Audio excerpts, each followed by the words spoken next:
Right. మనకు caller wait చేస్తున్నారండి. Will take the call and will speak. Hello hello hello hello. నమస్కారం అండి. మీ పేరేంటి? ఎక్కడ నుండి మాట్లాడుతున్నారు? నమస్తే అండి. నమస్తే అండి. చెప్పండి, మీ నమస్తే. పేరేంటి చెప్పండి. హలో, నేను రాధిక మాట్లాడుతున్నానండి. రాధిక గారు ఎక్కడి నుండి మాట్లాడుతున్నారు?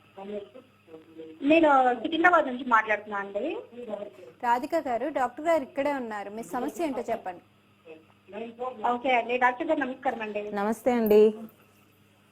డాక్టర్ గారు, అదే ఇది ప్రోగ్రామ్ చూస్తున్నాను నేను.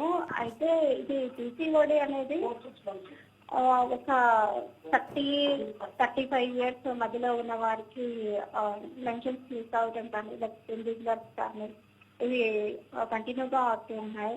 అంటే ఒక 3 months 4 months వరకు కాకుండా కొంచెం స్టమక్ పెయిన్ ఇట్లా రకరకాల ఇబ్బందులుగా ఉందండి. అంటే ఇప్పుడు 32 31 ఏజ్ ఉన్నప్పుడు ఇవన్నీ కామన్ అండి. దీనికి ఏదైనా సొల్యూషన్ ఉందంటారా? ఈ పీసీఓడి అనేది యూజువల్గా 20-25 ఇయర్స్ నుంచి 35 ఇయర్స్ 38 ఇయర్స్ వరకు కూడా చాలా ఎక్కువగా వస్తూ ఉంటాయి. ఇందాక చెప్పినట్టు జెనెటిక్ కన్స్టిట్యున్సీతో పాటు కూడా అన్హెల్దీ హ్యాబిట్స్ ఉండటం, సెడెంటరీ లైఫ్ స్టైల్ ఉండటం వల్ల కూడా ఈ పీసీఓఎస్ ఎక్కువగా వస్తాయి. అయితే ఈ పీసీఓఎస్ నుంచి కాపాడుకోవాలంటే ఫుడ్ హ్యాబిట్స్ అన్నీ కూడా హెల్దీ ఫుడ్ హ్యాబిట్స్ ఉండాలి. అండ్ ప్రోబయోటిక్స్ ప్రీబయోటిక్స్ ఎక్కువగా తీసుకోవాలి. And physical activity, exercises, yoga అట్లాంటివి చేయాలి. అండ్ స్ట్రెస్ అవ్వకుండా మెడిటేషన్స్, అడిక్వేట్ రెస్ట్ తీసుకోవాలి.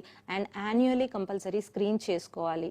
దానివల్ల మీ హార్మోనల్ అనాలిసిస్ ఎట్లా ఉంది, మీ ఓవరీస్ ఎట్లా ఉన్నాయి, మీ మెన్స్ట్రల్ సైకిల్స్ ఎట్లా ఉన్నాయి అని గైనకాలజిస్ట్ ఎవ్రీ ఇయర్ అసెస్ చేస్తారు. ఒకవేళ మీకు ఈ సంవత్సరం లోపల ఎప్పుడైనా ఇరెగ్యులర్ మెన్స్ట్రల్ సైకిల్స్ వచ్చినాయి అనుకోండి, ఆర్ హిర్సుటిజం వచ్చింది, ఆర్ పిల్లలు అవ్వట్లేదు, ఆర్ ఒబిసిటీ వచ్చింది, సడన్ వెయిట్ గెయిన్ వచ్చింది, సో అట్లాంటప్పుడు ఇమ్మీడియట్గా కన్సల్ట్ అవ్వాల్సి వస్తుంది. మన లైఫ్ స్టైల్ కరెక్ట్గా రైట్గా ఫాలో అవుతే ఇట్లాంటి డిసీజెస్ నుంచి చాలా వరకు కాపాడుకోవచ్చు. థ్యాంక్ యూ వెరీ మచ్ అండి. అలాగే